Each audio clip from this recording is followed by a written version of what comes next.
नमस्कार क्लास। आइए आज एक नया टॉपिक लेके चलते हैं कॉलिगेटिव प्रॉपर्टी का fourth topic and the topic name is osmotic pressure. Osmotic pressure पक्का पाई से डिनोट करेंगे ऑस्मोटिक प्रेशर को। फोर्थ कॉलिगेटिव प्रॉपर्टी है।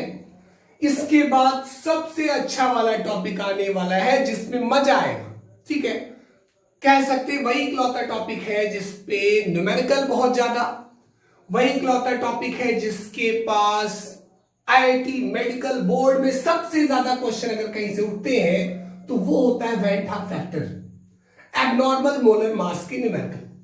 ये सब अभी जो चालू चल रहे थे ना, पिछले 3 आपने पढ़ा, चौथा पढ़ाने चलो, ये सब आसान वाले हैं। मुझे लग रहा है जो बच्चे कर रहे होंगे, जो लगा रहे होंगे ना, मेरी बात सुनते होंगे डेली, उनसे न्यूमेरिकल पक्का टूट रहा होगा। तो ऑस्मोटिक प्रेशर में चलने से पहले सबसे पहले जानना जरूरी है कि ऑस्मोसिस क्या है। ठीक है ना। और ऑस्मोसिस से भी पहले हम लोग समझ लें कि डिफ्यूजन क्या है। सबसे ज्यादा जरूरी टॉपिक है कि डिफ्यूजन को जान लिया जाए।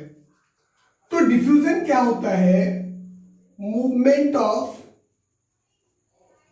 नेट वर्ड यहां पे ऐड कर दीजिए, net movement of any substance, solid liquid gas सबका होगा। ये अलग बात है कि किसका ज्यादा और किसका कम होगा। Diffusion of gases are very fast, तो सॉलिड का सबसे कम होता है, थोड़ा बहुत सब्लिमाइज होता है, कुछ ना कुछ होगा, लेकिन सबसे कम किसमें होगा? सॉलिड में। तो सबसे ज्यादा किसमें? गैस में। तो आपने क्या बोलना है कि net movement of any substance from their higher concentration to their lower concentration. ठीक है ना। हायर कंसेंट्रेशन से लोअर कंसेंट्रेशन की तरफ किसी भी सब्सटेंस का मूवमेंट होना क्या हो जाएगा? आपका डिफ्यूजन होगा। देखो, डिफ्यूजन का एग्जांपल लेके चलते हैं। यहां पे मैंने किसी मेम्ब्रेन के बारे में बात नहीं की। डिफ्यूजन एक ऐसा प्रोसेस है कि खुला घर है, मेम्ब्रेन लगी भी है तो परमेएबल है, आओ जाओ कुछ भी करो, सब कुछ करो। एक कंटेनर लेते हैं, 2 डब्बा ले लिया, इसमें 2 डब्बा है, इसमें लगा दिया एक मेम्ब्रेन लाइक दिस। इसके पोर साइज बड़े हैं, ये मेम्ब्रेन है, पोर साइज बड़े हैं, सिंपल सी मेम्ब्रेन है। इस मेम्ब्रेन को हम लोग बोल देते हैं परमेएबल मेम्ब्रेन। यहां पे एक आपका पास एक सॉल्यूशन है जिसका कंसंट्रेशन C1 है और एक सॉल्यूशन है जिसका कंसंट्रेशन C2 है। कंसंट्रेशन बोले तो नंबर ऑफ मोल्स किसके पास ज्यादा है। कंसंट्रेशन टर्म की पूरी क्रेडिट उठाया जाता है कौन? Moles of solute, number of moles of solute. इसका मतलब हम बोलते हैं कि C1 की वैल्यू C2 से ज्यादा है, मतलब C1 की कंसंट्रेशन C2 से ज्यादा है, मतलब C1 के पास सॉल्यूट का अमाउंट C2 से ज्यादा है। पक्का। अब ये परमेएबल मेम्ब्रेन है। कैसे मेम्ब्रेन है? परमेएबल। परमेएबल बोले तो सबको आने जाने देती है, कोई रोक टोक नहीं है, पोर के साइज बड़े होते हैं। पक्का ना। तो यहां से क्या हुआ? यहां पे सॉल्यूट ज्यादा, यहां पे सॉल्वेंट ज्यादा। अब तो मुझे बात दो, इधर से इधर सॉल्यूट का मूवमेंट होगा कि नहीं होगा? बोलो होगा।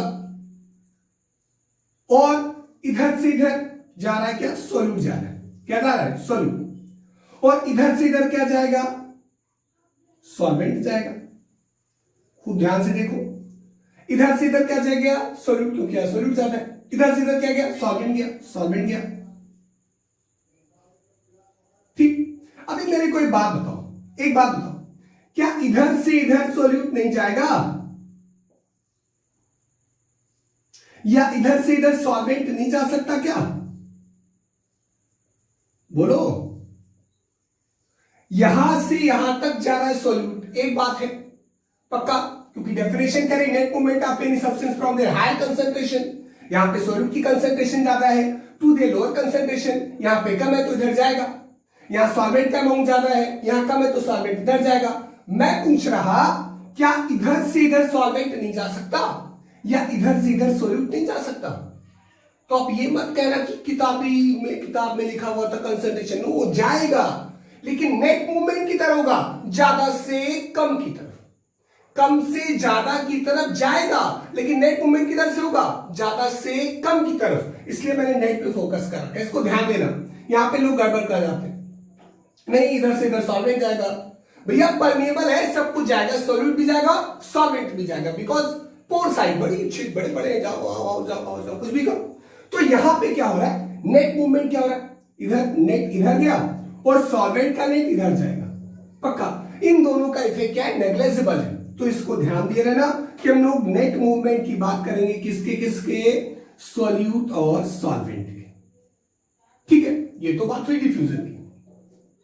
अब बात है क्या डिफ्यूजन हो रहा है, जैसे हम लोग एक डिफ्यूजन का एग्जांपल ले लेते हैं।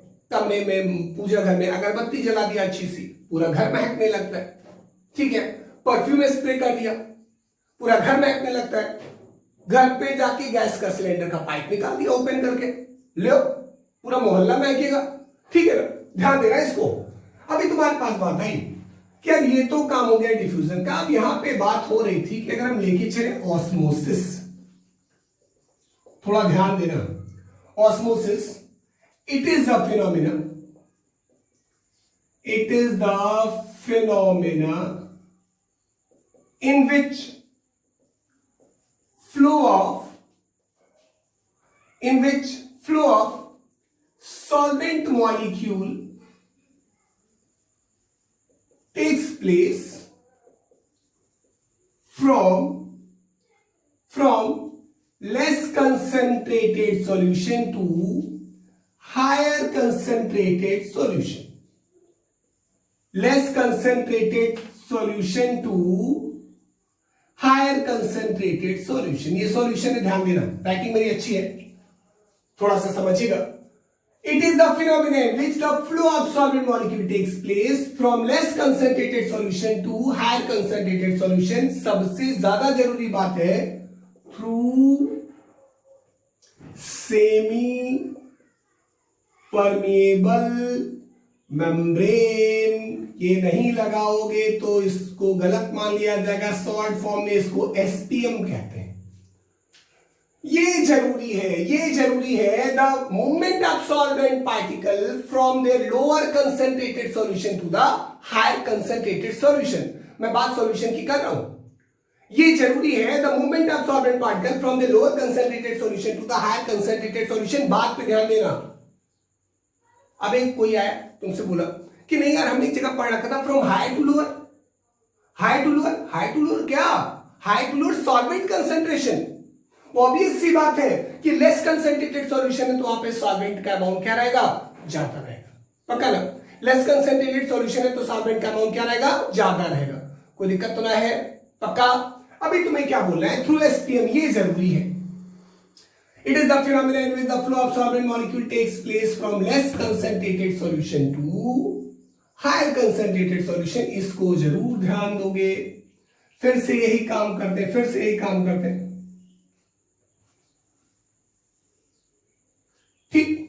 यही काम करते हैं। ये हमारे पास दो डब्बा है, दोनों डब्बे के बीच में एक अब की बार महंगी वाली मेम्ब्रेन लगा दिया। ये महंगी वाली मेम्ब्रेन कौन सी है, सेमी परमेबल मेम्ब्रेन है, इसको प्यार से एसपीएम कहते हैं, ठीक है ना। यहां पे सॉल्यूशन रखा है, सॉल्यूशन ए, यहां पे रखा है सॉल्यूशन बी, ठीक है। मान लो इसका कंसेंट्रेशन C1 और इसका कंसेंट्रेशन क्या है, C2 है, और C1 की कंसेंट्रेशन C2 से ज्यादा है, ठीक। ये आपके पास कंडीशन थी।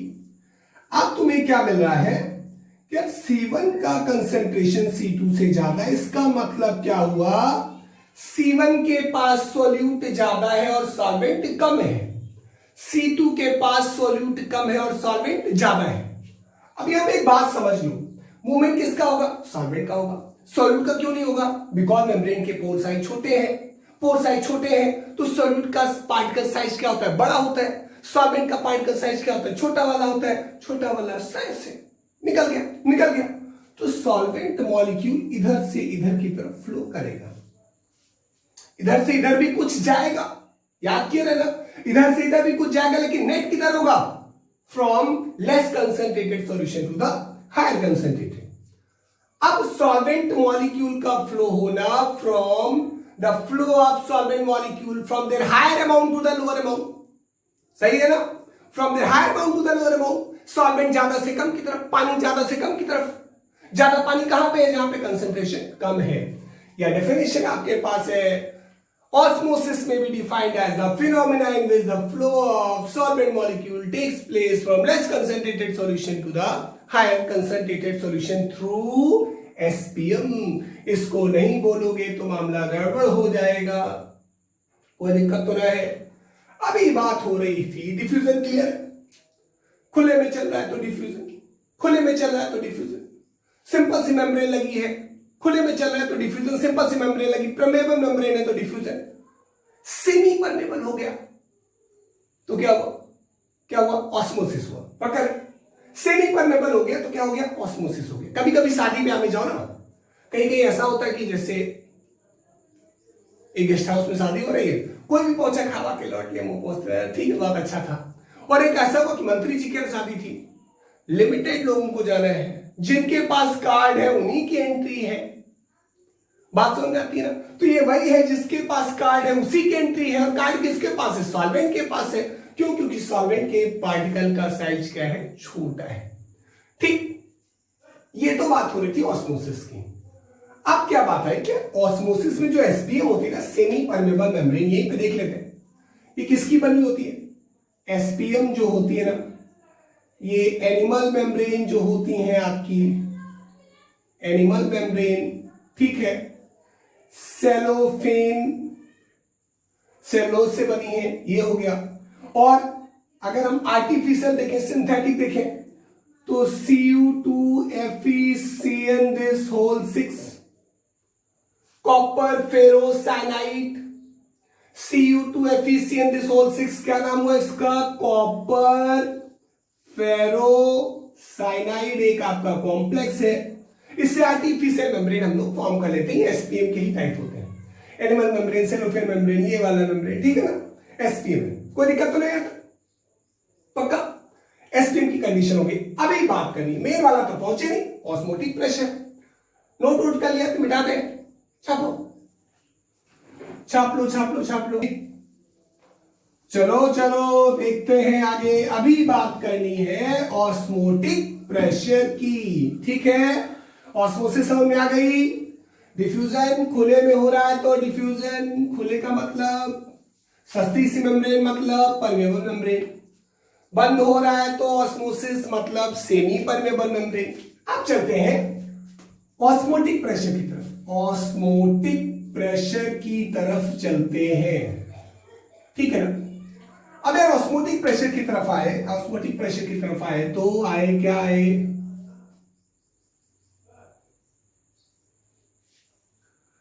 चलते हैं ऑस्मोटिक प्रेशर की तरफ, पक्का। यहां पे लगा दिया वही मेम्ब्रेन। कौन सी मेम्ब्रेन है ये, बोलो भाई, ये कौन सी मेम्ब्रेन है, एसपीएम है, सेमी परमेबल मेम्ब्रेन है, ठीक है। यहां पे भर दिया सॉल्यूशन, यहां पे भर दिया सॉल्वेंट, ठीक, मान लेते आप यहां पे सॉल्यूशन कर सकते थे, लेस कंसंट्रेटेड कर लीजिए, ठीक है। हमने प्योर सॉल्वेंट भर दिया, प्योर सॉल्वेंट भर दिया, यहां पे सॉल्यूशन लगा दिया, ठीक।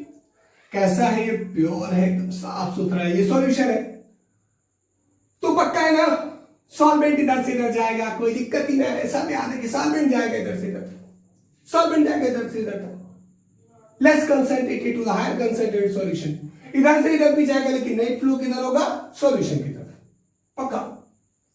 अब यार क्या हुआ, अब हमको करना है, ऑस्मोसिस तो हो ही रही है, हमको ऑस्मोसिस को रोकना है, रुक जाए, ऑस्मोसिस रुके। तो ऑस्मोसिस रोकने के लिए हम लोग यहां से क्या करेंगे, एक मान लो एक यहां से एक ऐसी, एक इसके ऊपर एक पिस्टन लगा देते हैं, पिस्टन जानते हो ना जिससे प्रेशर लगाते हैं, एक लगा दिया पिस्टन। तो पिस्टन का मान लो प्रेशर है P, ATM प्रेशर लगा रहे, पिस्टन से लगाया प्रेशर, ऑस्मोसिस हो रहा है, फ्लो हो रहा है, मुझे फ्लो को रोकना है, तो मुझे फ्लो को रोकने के लिए प्रेशर अप्लाई करना पड़ेगा, प्रेशर अप्लाई करना पड़ेगा, the extra pressure applied towards the solution side to prevent osmosis. इस ऑस्मोसिस को रोकने के लिए जितना एक्स्ट्रा प्रेशर लगाना है, PATM तो एटमॉस्फेरिक प्रेशर है मान लीजिए, एक्स्ट्रा प्रेशर सपोज हम पाई लगाते हैं, क्या लगाते हैं, पाई लगा देते हैं, तो आपने बोल दिया osmotic pressure may be defined as the extra pressure applied towards solution to prevent osmosis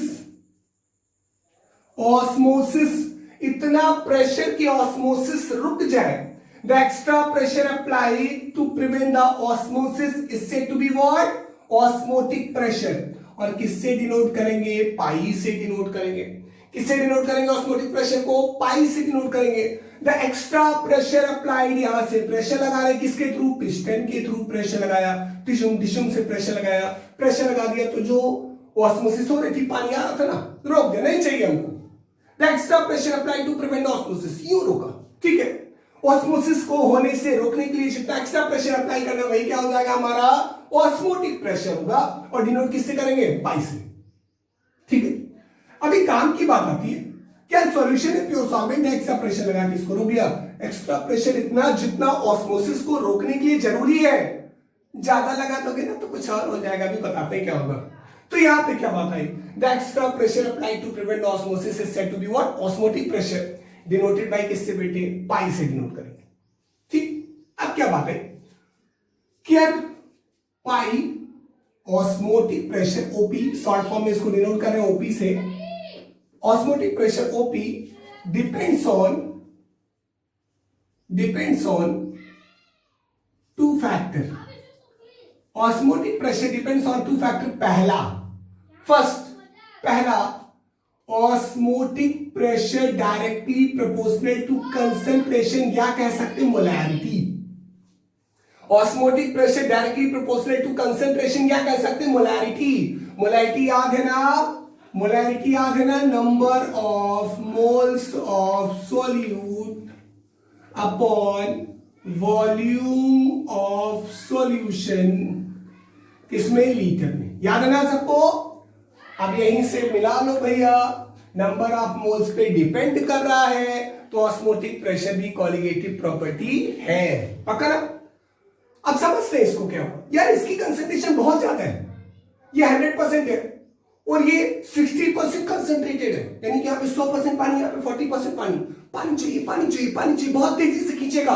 अब वो खींच रहा है, पानी कम है, प्यास लगी है कस के, बहुत तेजी से प्यास लगी है, पानी कम है, क्या हुआ, बहुत तेजी से खींच रहा है, तो उसको प्रिवेंट करने के लिए प्रेशर भी तो ज्यादा अप्लाई करना पड़ेगा। तो यही क्या हो गया, osmotic pressure directly proportional to किसके, C और M, कंसंट्रेशन या मोलैरिटी, पक्का। और दूसरी बात है, osmotic pressure directly proportional to temperature, temperature के भी डायरेक्टली प्रोपोर्शनल होगा। ये क्या है भैया, जितना ज्यादा टेम्परेचर होगा सॉल्वेंट का मूवमेंट उतना तेज होगा। बोलो, अब सॉल्वेंट का मूवमेंट फास्ट है, काइनेटिक एनर्जी ज्यादा है, तो प्रिवेंट करने के लिए प्रेशर भी ज्यादा लगाना पड़ेगा, ठीक है ना। तो आपने कह दिया कि from equation first and second, from equation first and second क्या बोलने चले हम लोग, क्या pi directly proportional to C into T, या फिर M कह सकते हैं। और इस प्रोपोर्शनलिटी साइन को जब हटाया तो कह दिया और pi is equal to C into S into T, जहां पे S is equal to solution constant है, ठीक है ना, सॉल्यूशन कांस्टेंट है। आप इसको R भी कह सकते हो, S की जगह पे आप R लिख सकते हो। वैल्यू ऑफ S वही रहेगी जो R की रहेगी, value of S is equal to 0.082 litre ATM, 0.0821 litre ATM per kelvin mole, ठीक है ना, दिख रहा है, कोई दिक्कत ना है।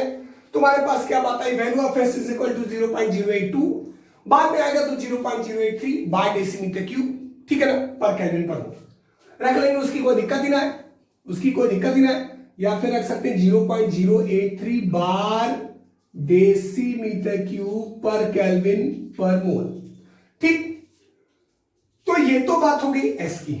अब अगर बात समझ में आ रही हो तो यही कई मामला और निपटा ले साथ साथ में। क्या concentration is equal to number of moles upon volume होता है कि नहीं होता है?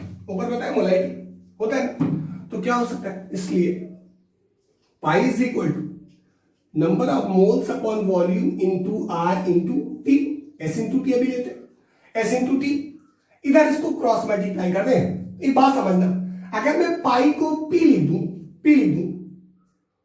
और इसको क्रॉस मल्टीप्लाई कर दिया, एन है ही है, एस की वैल्यू आर की वैल्यू के बराबर है, तो मैं यहां पे अगर आर लिख दूं, यहां पे टी हो गया, तो प्यार से बोलो एक बार, PV is equal to NRT. Ideal gas equation, gas का इक्वेशन जो है पीवी इज इक्वल टू एनआरटी सॉल्यूशन के ऑस्मोटिक प्रेशर के इक्वेशन के बराबर है, कोई दिक्कत तो ना है।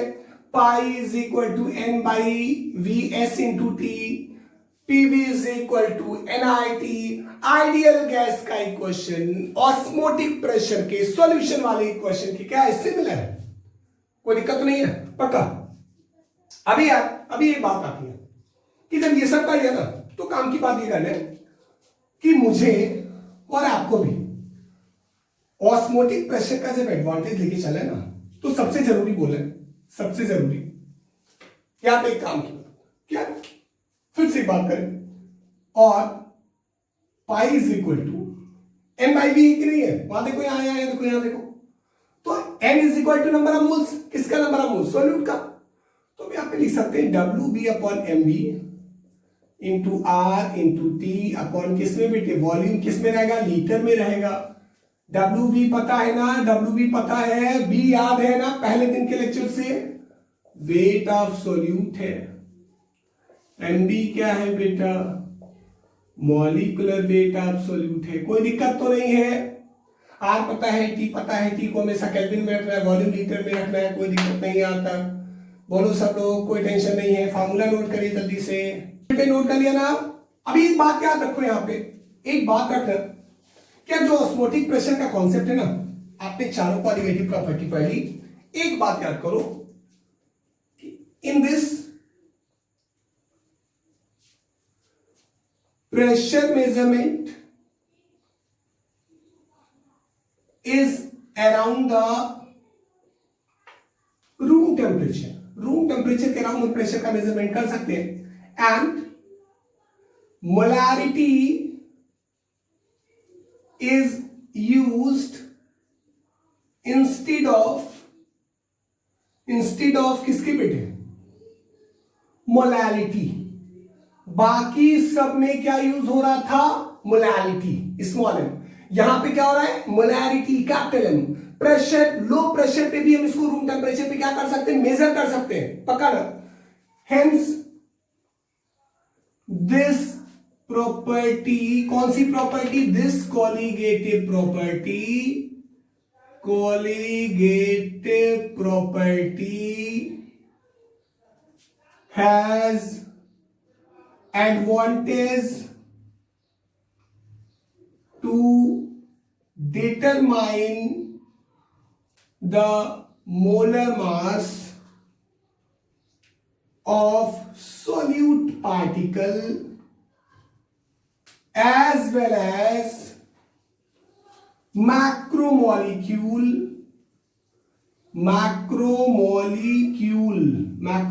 बोले तो पॉलीमर एज कंपेयर टू किसके बेटे, अदर कॉलिगेटिव प्रॉपर्टी। ये पूछा जाता है कि अगर चारों कॉलिगेटिव प्रॉपर्टी में तुम्हें एडवांटेज देना हो कि मोलर मास को, पहली बात तो क्वेश्चन आ गया, ऑब्जेक्टिव में आता है कि which are the following colligative property useful to determine the molar mass of polymer, क्या मार्क क्या होंगे, osmotic pressure, macromolecule osmotic pressure, biomolecule osmotic pressure, पकड़। इसका रीजन ये होता ना, एलिवेशन इन बॉइलिंग पॉइंट है, डिप्रेशन इन फ्रीजिंग पॉइंट है, हम लोग इनको जब लेके चलते हैं तो हाई टेम्परेचर पे क्या होता है, जो हमारे पॉलीमर्स होते हैं लाइक प्रोटीन है ना, इनका डिनेचुरेशन हो जाता है, ये अपनी बायोलॉजिकल एक्टिविटी को लॉस कर देते हैं। इसलिए हम लोग किसको एडवांटेज देते हैं, ऑस्मोटिक प्रेशर को, जो रूम टेम्परेचर पे भी स्मूथली क्या हो सकता है, मेजर हो सकता है। लो प्रेशर 10⁻³ तक हम इनको डिटरमाइन कर सकते हैं, इसको ध्यान रखिएगा। The pressure measure is around the room temperature. Molarity को यूज करते हैं इंस्टेड ऑफ मोलैरिटी, पकड़। तो अगर पूछा जाए कि सबसे ज्यादा एडवांटेज किसका है, तो आप किसको एडवांटेज दोगे बच्चे, आप एडवांटेज दोगे ऑस्मोटिक प्रेशर का। एडवांटेज जो होता है वो अदर क्वालिटेटिव प्रॉपर्टीज के कंपैरेटिवली क्या होता है, ज्यादा होता है, कोई दिक्कत नहीं है ना, पकड़। अब तुम्हें एक बात करनी है, एक बात ही करनी बेटा, एक बात ही करनी क्या, तुम्हें बात ही करनी कि मान लो क्या हुआ, एक कंटेनर है,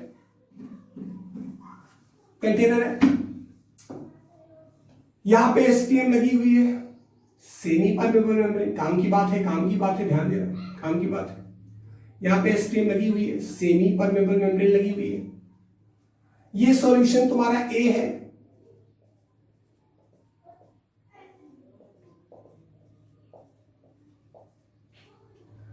ये सॉल्यूशन ए है और ये सॉल्यूशन बी है, ठीक।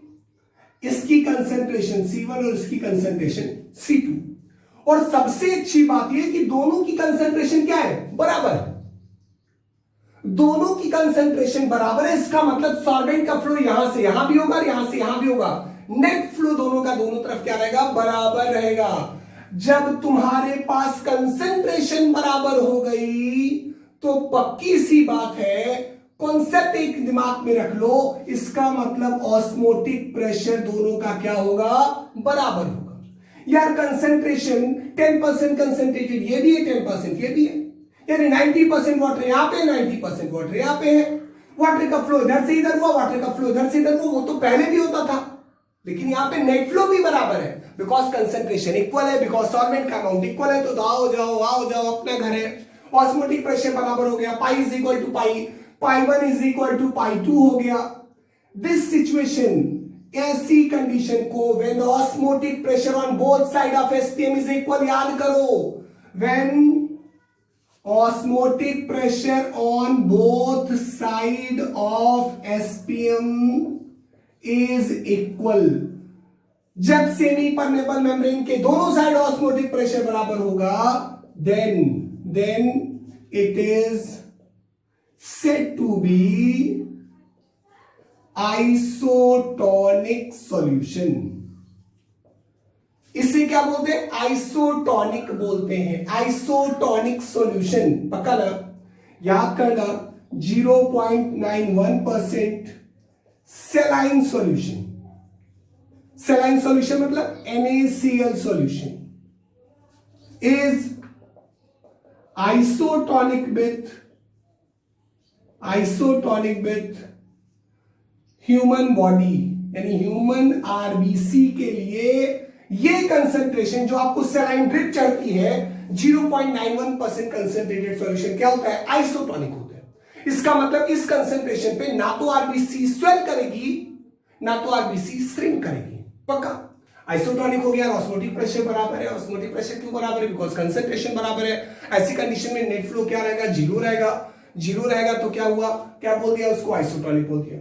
सॉल्ट का कौन सा कंसंट्रेशन, सेलाइन का कौन सा कंसंट्रेशन आइसोटोनिक है, 0.91%।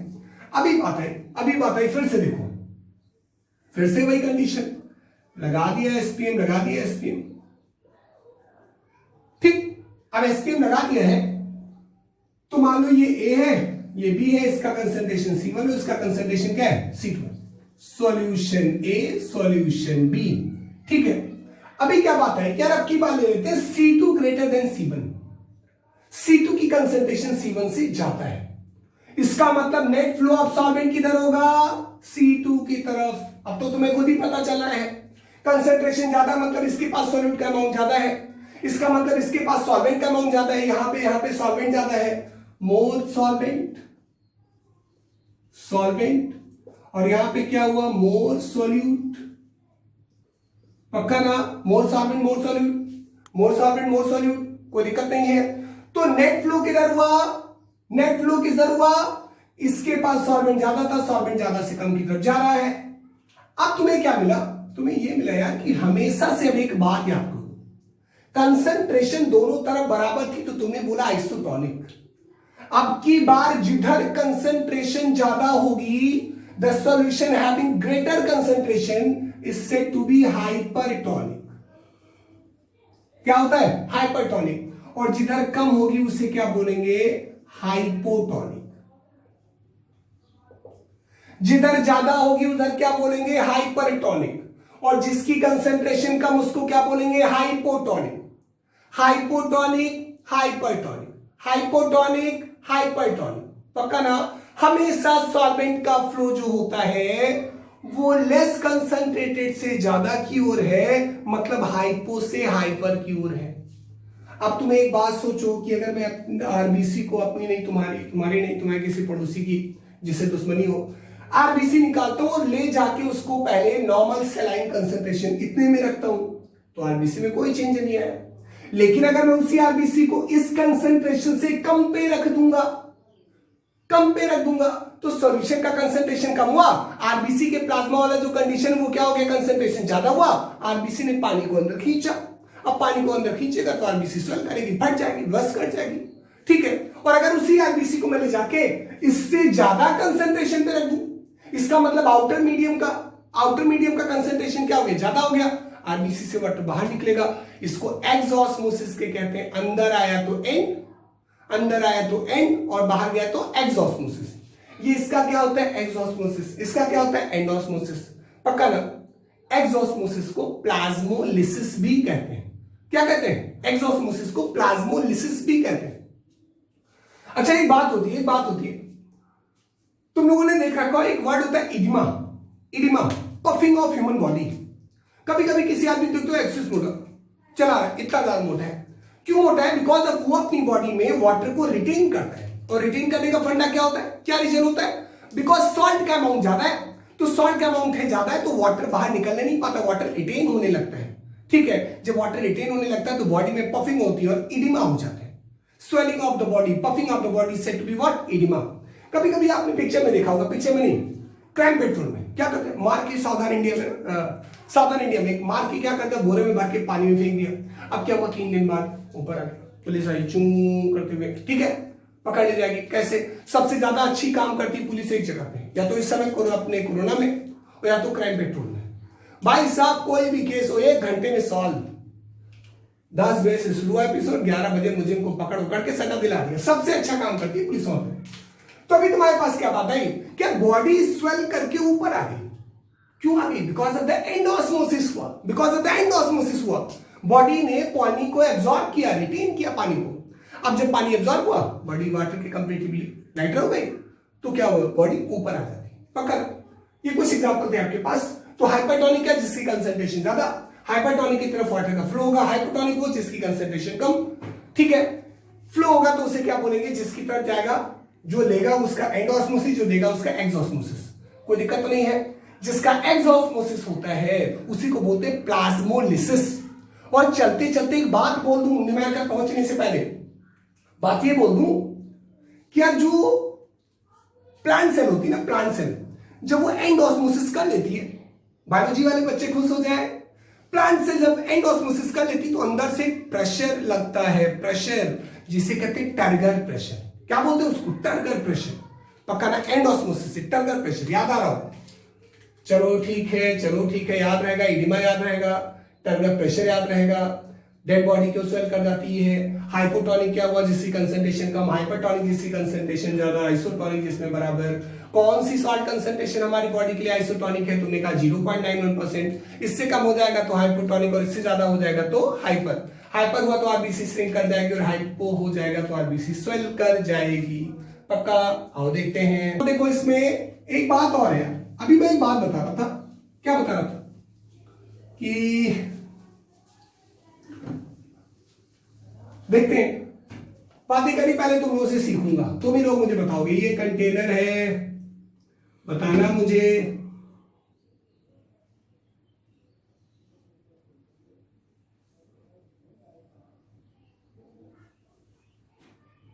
ठीक है, ये तो एसपीएम लगी हुई है पक्का।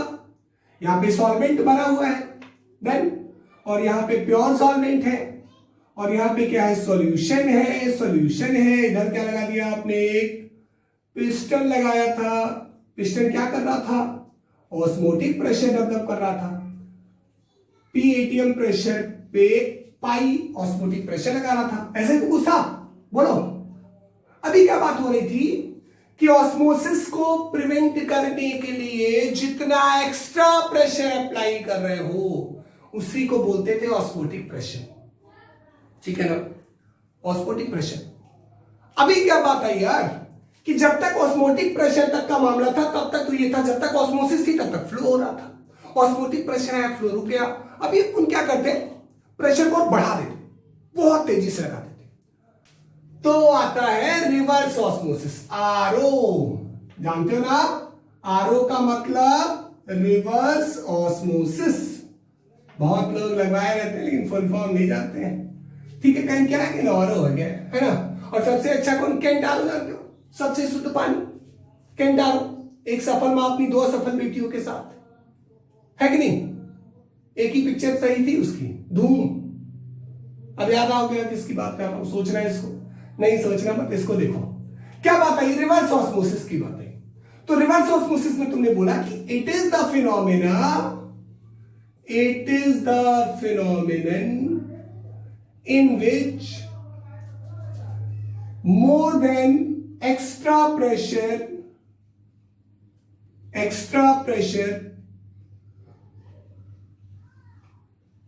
which is greater than osmotic pressure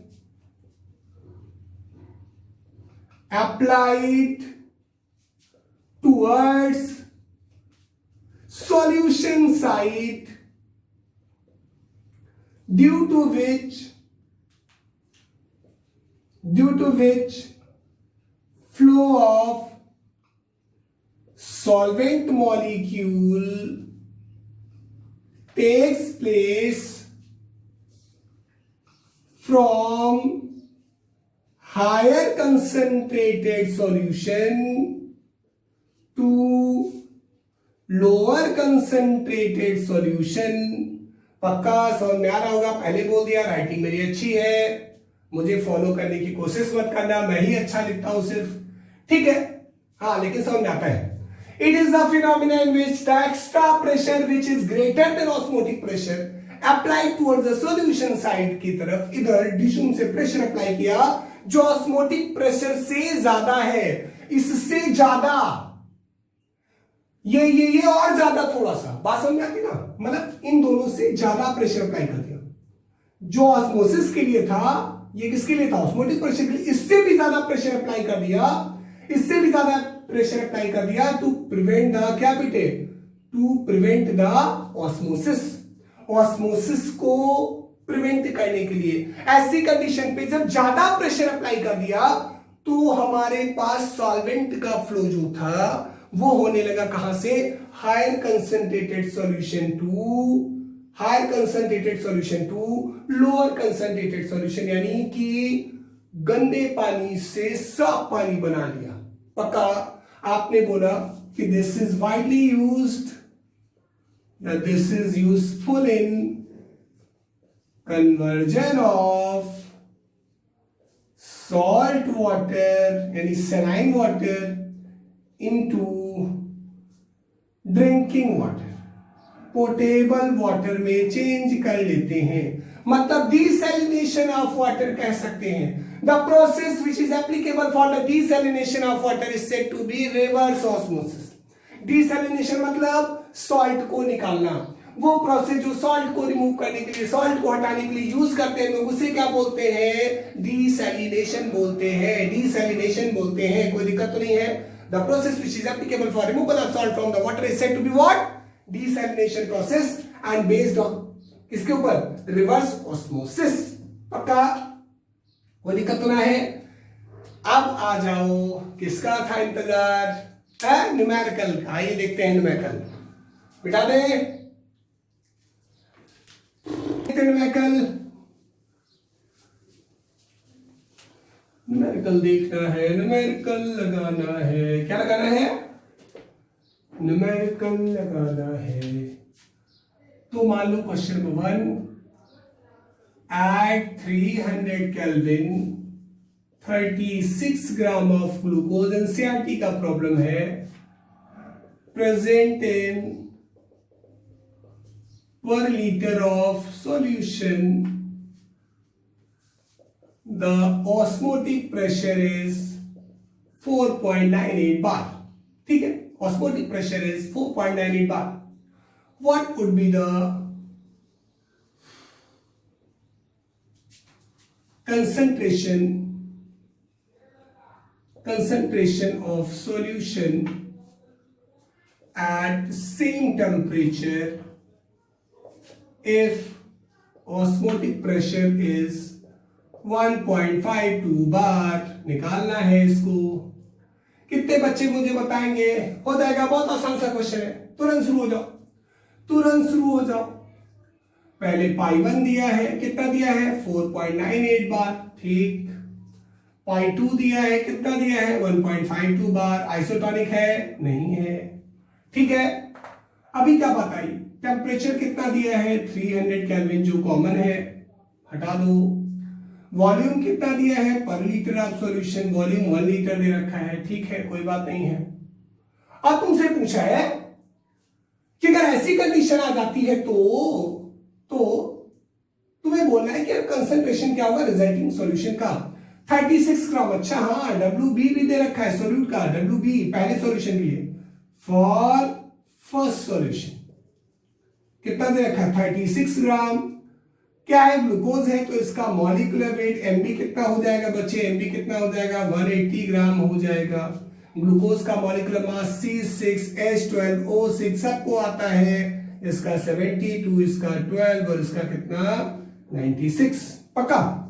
अब तुमने क्या बोला, तुमने बोला कि यार इसको सॉल्व करते हैं, कैसे करेंगे, चल भैया, pi 1 is equal to WB upon MB into R into T upon क्या, V volume, upon pi 2 is equal to C concentration निकालना है, इंटू R इंटू क्या, T। कोई दिक्कत तो ना है, पक्का बच्चे। अभी क्या करते हैं, अभी क्या करते हैं, वैल्यू पुट करते हैं, है ना, वैल्यू पुट कर लो।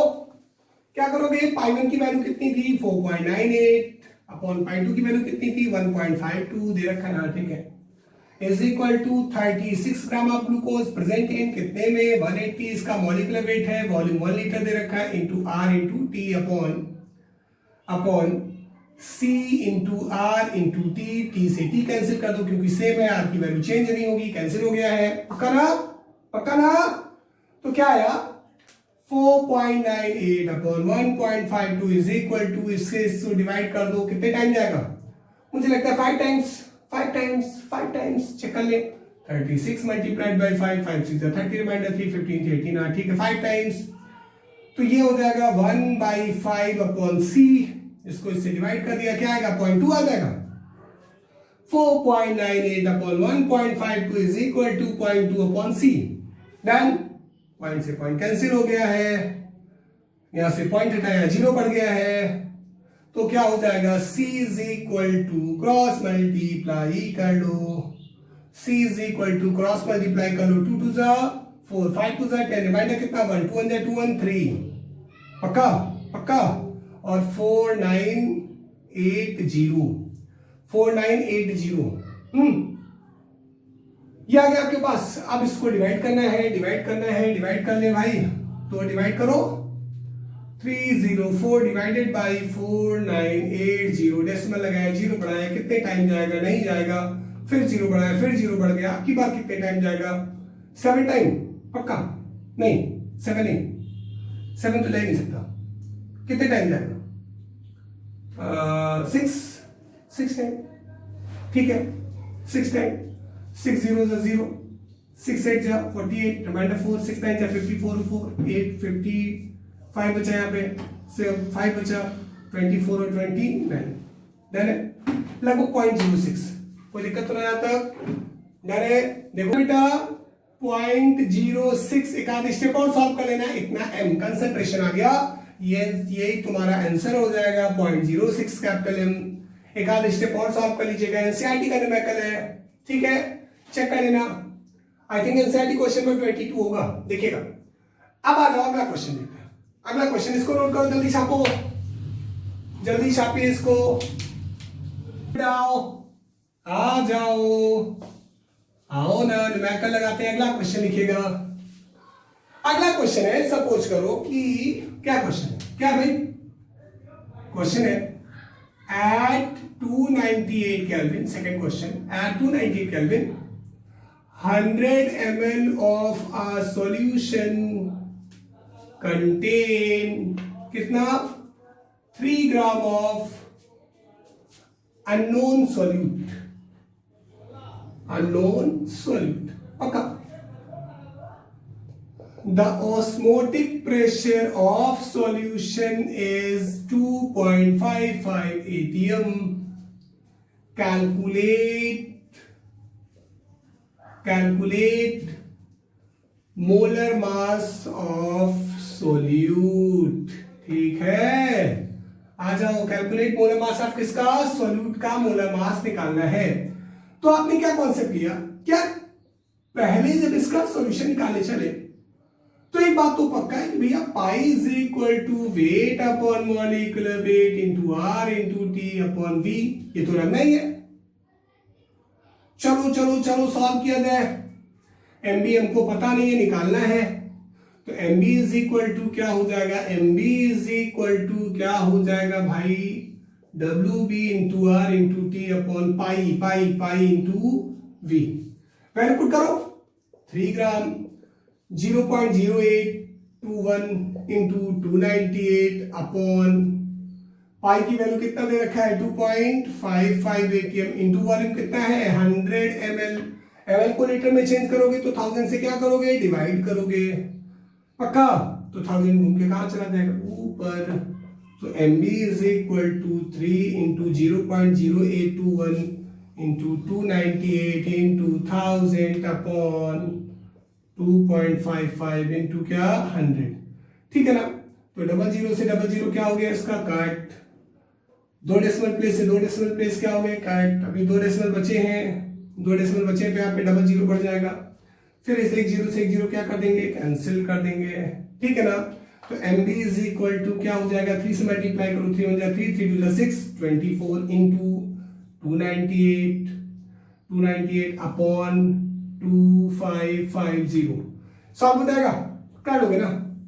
मैंने बोला है कब तक करने के लिए देता रहूंगा, जब तक सारे बच्चे कमेंट बॉक्स में तुम भर नहीं दोगे, लो सर आप आंसर लो, लो आंसर लो, आ गया है, ठीक है। और अपनी प्रॉब्लम भी मुझसे नहीं पूछोगे, ठीक है ना। इसको नोट करिए, अगला क्वेश्चन नोट करिए, जल्दी नोट करो बेटे। आज भाई अगला क्वेश्चन देखते हैं, अगला क्वेश्चन देखते हैं, क्वेश्चन नंबर 3 क्वेश्चन कौन सा है, 3% ऑफ ग्लूकोज सॉल्यूशन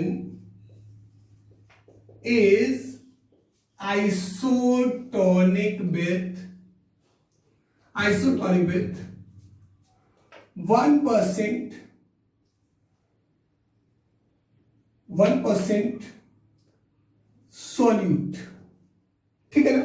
1% सोल्यूट कैसा है, ये नॉन इलेक्ट्रोलाइट है। अभी हम इलेक्ट्रोलाइट की तो बात ही नहीं की यार, करेंगे बड़ा मजा आएगा। इलेक्ट्रोलाइट वही इकलौती प्रॉब्लम है जो मजा ला देती है। मजा लाना मतलब समझ रहे हो, सबसे ज्यादा न्यूमेरिकल आते हैं, कंपटीशन में आते हैं, बोर्ड में आते हैं और सारी जगह पे है, वो है वेंटा फैक्टर। बस अगला टॉपिक है 1% सोल्यूट, अननोन सोल्यूट है, नॉन इलेक्ट्रोलाइट है। The molar mass of solute is, चलो ऑप्शन दे देता हूं, 180, 160, 120 और 60, ठीक है। ये तुम्हारे पास हो गया क्वेश्चन, ये हो गया तुम्हारे पास क्वेश्चन। आधा काम की बात करते हैं, लगा लोगे ना, लगा ही लोगे, बड़ा आसान से, बड़ा आसान से। आइसोटोनिक है केस, पहले चलो, पहले क्या हुआ, according to question pi one is equal to pi two, मतलब आइसोटोनिक है। अब आइसोटोनिक है इसका मतलब क्या हुआ, C1RT is equal to C2RT, RT से RT क्या हो जाएगा, कैंसिल, मतलब C1 is equal to C2। ये किसके लिए है? ग्लूकोज के लिए है। और ये किसके लिए है? अननोन सॉल्यूट के लिए है, अननोन सॉल्यूट के लिए है। तो कंसेंट्रेशन जब है तो हम लोग इसको क्या लिख सकते हैं? WB/MB into number of moles upon volume, into volume किसके लिए? ग्लूकोज के लिए। किसमें? 1000 में, बिकॉज 1% ml में लेके चलना इसको, is equal to WB/MB into 1000 upon volume. ठीक है ना? ये किसके लिए है? मान लो सॉल्यूट के लिए है। ठीक, तो तुमसे बोला 3% यानी कि 3 मॉलिक्यूलर वेट कितना होता है ग्लूकोज का? 180, पीछे बताया था। वॉल्यूम 3 मतलब 100 में है, ऊपर क्या कर दिया? 1000 कर दिया, इज इक्वल टू इसका WB 1% अपॉन MB पता ही करना, इसीलिए तो लड़ाई हो रही है। 100 ऊपर क्या कर दिया? 1000 कर दिया। अब जो कैंसिल वो कैंसिल कर दो। क्या कैंसिल हो रहा है? ये इससे कट गया, ये इससे मर गया, मार डाला 60 आ गया, तो MB इज इक्वल टू 60 आ जाएगा। मतलब फोर्थ ऑप्शन क्या है? सही है। कोई दिक्कत ना है? फोर्थ ऑप्शन क्या है? सही है। नोट करो जल्दी, छापो, टिपो टिपो टिपो। ठीक बेटा, नोट कर लिया? चलो ठीक है। अभी आप क्या करोगे ना, अभी आप करोगे कि पिछले वाले क्वेश्चन का मुझे सॉल्व करके आंसर दोगे और घर पे बैठ के खूब ढेर सारा न्यूमेरिकल लगाओगे। ठीक, हम लोग मिलेंगे अगले लेक्चर पे। कौन सा फैक्टर लेके चलेंगे? बेटा फैक्टर एबनॉर्मल मोलर मास के लिए, जब हम लोग इलेक्ट्रोलाइट सॉल्यूशन की बात करेंगे तब तक के लिए नमस्कार आप लोगों को, और अच्छे से पढ़ते रहेगा, मस्त रहेगा, घर पे रहेगा। Bye bye.